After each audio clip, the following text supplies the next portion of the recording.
Janko's heart ached as he thought of Ivan and Jana, who had worked so hard to give their daughter a better life. The hopes they had pinned on Mira's future, the pride they had felt in her accomplishments, all of it was now buried in the soil along with her broken body.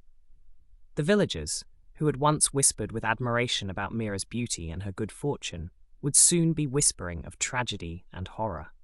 In a place where everyone knew everyone, Mira's death would send shockwaves through the community, a reminder of the fragility of life and the lurking dangers that no one, not even the favored, could escape. Heart-pounding, Janko raced through the dense woods and uneven paths that led from Chahti's castle to the village, his mind reeling from the gruesome discovery he had just made. The once familiar landscape blurred around him as he ran, driven by a mix of fear and urgency. He had to find Ivan Nikolic. There was no time to waste. Ivan was not just any man. He was the head of law enforcement in the village of Chahtitse, a tall, imposing figure with dark hair and a chiseled jaw that lent him a commanding presence.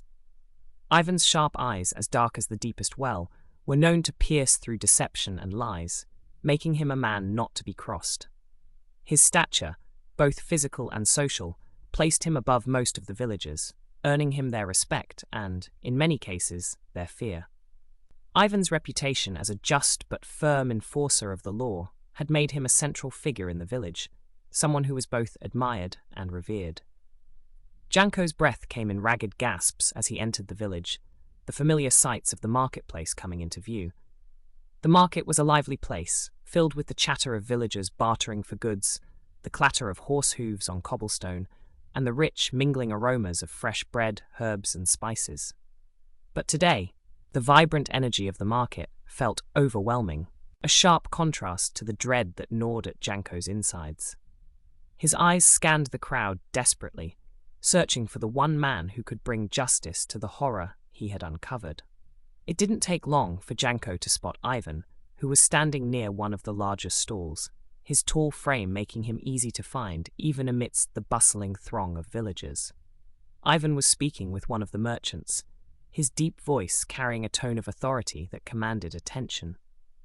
The villagers moved around him with a mix of respect and deference, acknowledging his presence with nods and quick greetings. Ivan's handsome features, framed by his neatly kept dark hair, were set in a serious expression as he conducted his business, unaware of the tragedy that had just struck his family. Beside Ivan stood his wife, Jana, a lovely woman whose beauty was only enhanced by the silver strands that wove through her dark hair, now artfully arranged in a perfect coif. Jana's piercing blue eyes, a mirror of the sky on a clear day, were a striking contrast to her husband's dark gaze. Her demeanor was one of quiet grace, a woman who carried herself with the dignity befitting her status. Though she was soft-spoken, Jana was known throughout the village and beyond for her remarkable skill as a seamstress. Her hand-embroidered hairpieces were works of art, adorned with intricate designs that showcased her talent and creativity. These ribbons were highly sought after, not just by the villagers, but by nobility as well, who travelled from distant places to acquire one of her creations. Each piece she made was a labour of love, a blend of delicate patterns and vibrant colours that brought beauty and joy to all who wore them. But now, as Janko reached them, his face ashen and his breath ragged, the world they had so carefully built began to crumble. Ivan turned to Janko, immediately sensing that something was terribly wrong. The urgency in Janko's eyes cut through the noise of the market, drawing Ivan's full attention. Ivan grabbed Janko's arm and said, "Let's go over to the stables where it is private, away from my wife."